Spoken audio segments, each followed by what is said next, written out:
عندما أريد أن أبحث عن مسألة دينية أرجع لتراثنا، لكن عندما أريد أن أبحث عن مسألة دنيوية ما الذي جعلنا متخلفين والآخر مزدهرون، هو لابد أن أجده عند الآخرين وليس في تراثنا. عند من هم الآخرين؟ الآخرين هم الغرب بدون شك.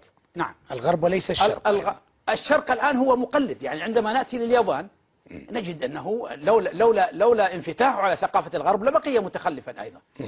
الإنسان العربي مطموس الفردية في هذا المجتمع، ولهذا تحركه. ايش تقصد مطموس الفردية؟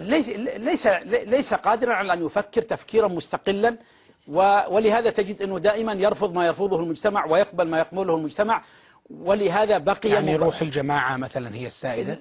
هي روح الإمعية، روح القطيع، وليس بعد الجماعة فقط.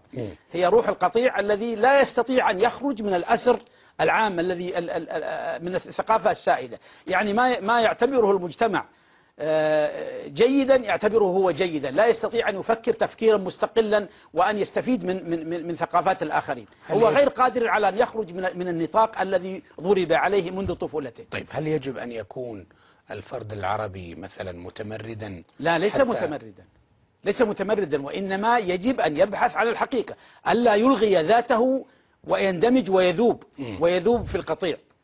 تنتقد العرب وتثني على إسرائيل، هل ترى أن العرب يجب أن يقتدوا بالتجربة الإسرائيلية؟ لا، إسرائيل لم تصنع نفسها، هي امتداد للغرب، هم امتداد لثقافة الغرب وليسوا صانعين لأنفسهم. أنا قلت إنها امتدادات، ولهذا شبهتها بأستراليا ونيوزيلندا وإلى آخره، جنوب أفريقيا.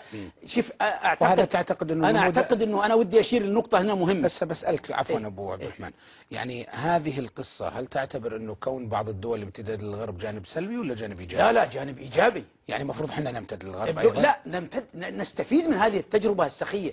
الازدهار هو الذي صنعه هو الغرب، لم نصنع شيئا حتى الآن، ما زلنا عالة على الغرب نحن. يعني حتى اليابان تعترف بأنها لو لم تستفد من الغرب لما تطورت. الازدهار في ماذا؟ الازدهار في كل شيء، في التقنية مثلا، في قيمة الإنسان، في حرياته، في حفظ كرامته، في تطور العلم، في تطور التقنيات، في تطور الحياة. هل ترى أن الحياة الآن مثل الحياة قبل 10 قرون؟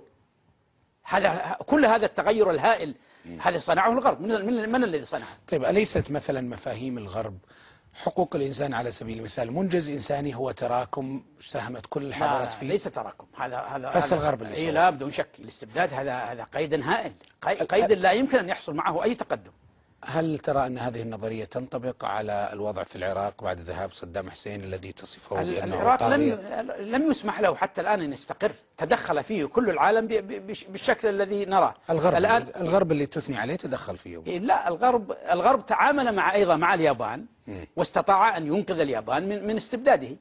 يعني اليابان الآن تعتبر نموذج في الديمقراطية، في الحريات، في كل ما أنتجه الغرب من مزايا. تتحدث أيضا أن العرب في فتوحاتهم في صدر الإسلام خرجوا من صحرائهم فاتحين لا دارسين.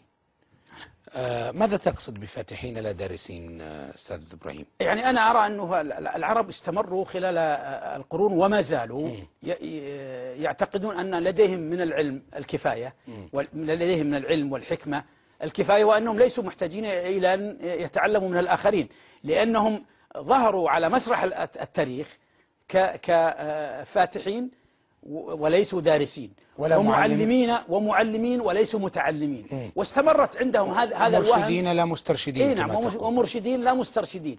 يعني ما زال هذا الوهم باقيا عندهم رغم أن الدنيا كلها تغيرت. الدنيا تغيرت وهم ما زالوا يظنون أنهم من واجبهم أن يعلموا الآخرين، ومن واجب الآخرين أن يصغوا إليهم، وهم ليس لديهم أصلا أن يقدموه للآخرين. ومع ذلك ما زالوا. ولهذا هذا الوهم الفظيع، هذا الشعور بالكمال، هذا الشعور بأنهم يجب أن يتعلموا من الآخرين، هو الذي جعلهم عاجزين عن أن يستفيدوا من حضارة